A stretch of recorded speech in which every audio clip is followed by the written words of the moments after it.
G'day everybody, Michael joining you. Do you know sometimes when you hear something and you think, wow, perfect timing, I just needed to hear that. Well, the subject of my video today is how to stop being overwhelmed.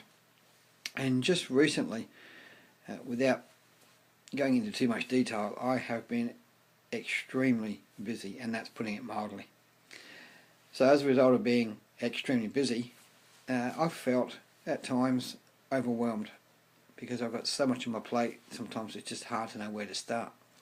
So the video which I heard today has given me a bit of an insight as to how to stop being overwhelmed. So I'm just going to share the two tips that I heard today. The two tips are this. First of all, stop using the language that isn't serving you. So if you're feeling stressed or overwhelmed, like I was just saying, if you say you're overwhelmed, then of course that will be your experience. And this particular person on the video went on to say that unsuccessful people use unsuccessful language. I thought that was a good line to use. And the second tip was overwhelm can best be described as procrastination, because that's exactly what it is. And when I heard it put that way, I thought, well, yeah, although I'm thinking I'm not procrastinating, yeah, it is that form of procrastination. And it went on to say that often people will learn something, and before they've had a chance to actually before they've had a chance to implement what they've just learned, they'll go and learn something else.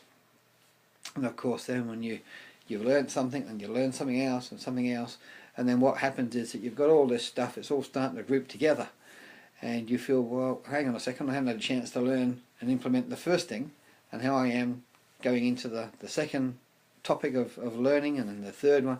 So things start to mount up a little bit. So you start to feel overwhelmed. So the thing is to do here is that if you've got something that you've just picked up to learn that first. Once you've learnt that, okay, move on from that, take on the second thing that you've just picked up to learn that, implement it, and keep going and going and going, one piece at a time, without trying to do it all in one go. So there were two tips which I heard today on how to stop being overwhelmed.